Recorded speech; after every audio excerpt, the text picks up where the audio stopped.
Oh my God, it actually did it. We are confirmed. Thrust arrow can actually fly. Coasteroo, look at that. Welcome back to Innovation RC, guys. Now, if you recall Thrust Arrow, he is our EDF powered jet RC dragster.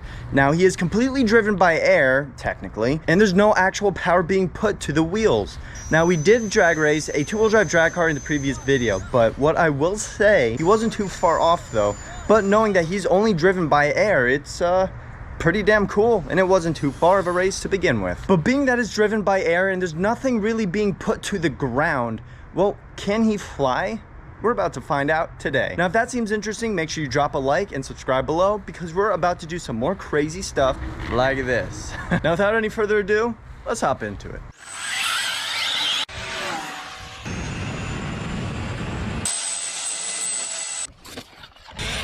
Whoa! Now, I did buy a pole from Home Depot, actually two of them, drilled through them, and measured approximately 8 feet tall in length, to where, well, Thrust Arrow is only like 2.5 feet, and we wanted to actually see if, hey, if he can really launch himself into the air without any kind of assistance. So there's going to be an additional 3 feet from where his nose is. You guys can see, there's one black line, 2 feet, 3 feet, and yada. But we're gonna see how high he could actually make himself fly. Now, obviously, we're gonna be limited until we hit this reusable zip tie that is pretty convenient, because it's going to actually hold the rod up to the tree, preventing him from going anywhere. Now, I really wanted to do it this way, not actually touch the rod at all, because when we did have hover, which had two of these guys, people were saying, oh, he was holding it when he was hovering in the air, this and that. Well, no, I really wasn't. But this video is going to show how much power only one of these thrust tubes over here that Thrust Arrow really has. And we're also going to be running it on higher power. This right here is what we've always ran in him. This is a 5-cell Mini-Star 1300 milliamp battery from CNHL. Now, let's say this doesn't really want to fly as high as I want. We have this monstrosity. Look how thick it is. It's almost as thick as it is wide. It is a 6S 1500 milliamp 100C from CNHL as well. Now, this guy's gonna have really a lot of potent power. So I've never even cycled this battery, so it's brand spanking new. It's gonna have all the power in the world. So after we are done testing out the 5S, we're gonna hit up 6S and we're gonna see how well it does and see what the difference is. This EDF is a 3800 kV 4S EDF.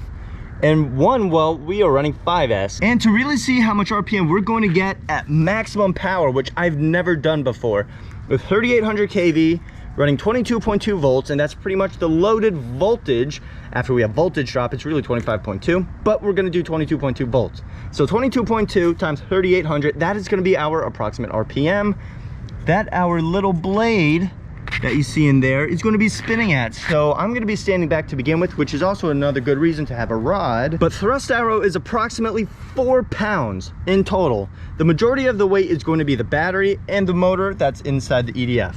And well, that's really it. If you guys haven't done so, make sure you hit up Innovation RC on Instagram. We'll have more pictures, videos, and other cool things on there before it launches on YouTube. Make sure you do that. All right, well, hopefully everything is in order. We have our fully charged 5S. We have our Castle Mamba X ESC wedged in there. Everything is pre-balanced on the EDF motor.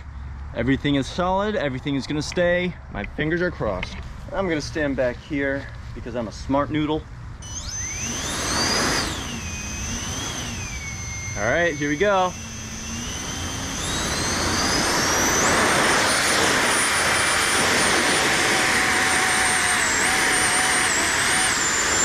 Oh. So I see our one issue. He was easily able to make himself go up, but our one issue is this little grabber right here, and it was preventing it from going up. Now, if you heard him kind of hitting a rev limiter, that means he was catching right there. So he could have gone up further, but it was just creating more load, preventing him from going up. All right, let's try it one more time, because the battery does not last long on this, so especially at full throttle. Here we go.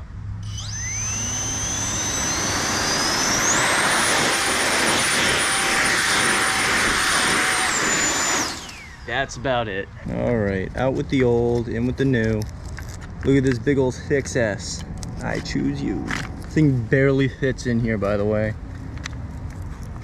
But it does.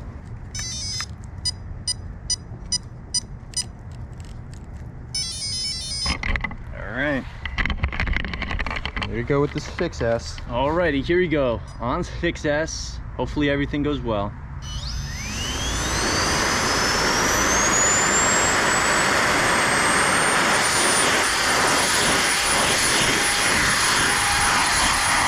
Oh my god! Oh my god, it actually did it! That is insane. Guys, that's an 8-foot pull. Jesus. Holy moly. Wow. I think I smell something burning.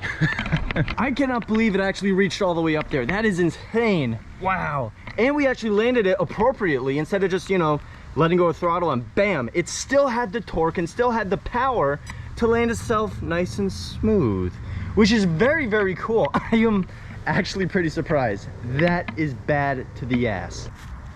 I gotta do this for TikTok and Instagram, you know, it's cool stuff. You'll see this before it launches on YouTube, I promise. Look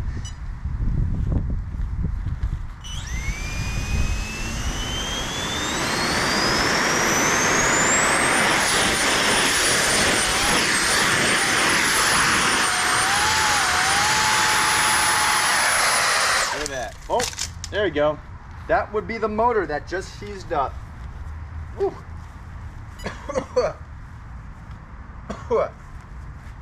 That's pretty funny. So it looks like we over revved the motor and it pretty much toasted. So on fix S, it was able to handle one pull, at least until I started to smell it. Toastaroo, look at that. But it still did it. He was easily capable of flight, and we probably could have done it with twice the amount of weight on him too. We are confirmed, thrust arrow can actually fly. Minus the cooked little motor right there. I'm honestly not surprised that it did this because we definitely over exceeded the motor RPM limit, basically. Being that this is an outrunner motor, all you saw all the smoke. But usually in a car application, if this were to happen, all the smoke would likely be kept inside the can because the rotor is inside. On an outrunner motor, in which that's what's in here, oh, everything is warm. It's not the easiest to see, but if we could zoom in there, the coils that are supposed to be copper are now black. Yeah, so clear indication that the motor's overloaded. God, it's gonna take a while for me to get that electronic stink out of my nose, to be honest. Actually, let's see if it still runs. Stupid as it is, but oh my God, it does. It doesn't run well, but yeah, motor is toasted. Ooh, poof. Yeah, done. Motor is gone. Now, I will say in all legitimacy, guys, if you see any kind of smoke from any kind of electrical component, you pull that plug in the safest way possible. Yeah, so we are down a motor here, but I am not down in spirit. It's only a $30 motor, and I'm actually very surprised it lasted this long, let alone all the pulls that we did on 5S, which is also way over revving the motor. So I'm pretty impressed overall. Even though that we are down a motor in thrust arrow, I am still very, very happy with what happened today. Everything was safe, everything happened the way I wanted, and this thing can literally fly. Maybe not in the most efficient way possible, but it did. Make sure you guys follow Innovation RC on Instagram. We'll have more pictures, videos, and other cool things on there, and other awesome explosive things like what just happened today. Highlights from that as well. Make sure to do that. If you enjoyed this, make sure you drop a like and subscribe for more. We'll have more explosive and smoky things coming out real soon. That is actually an Easter egg. I intend to do some more fiery stuff that also includes smoke. So make sure you guys subscribe for more. This guy is staying in the garage tonight because he's stanky.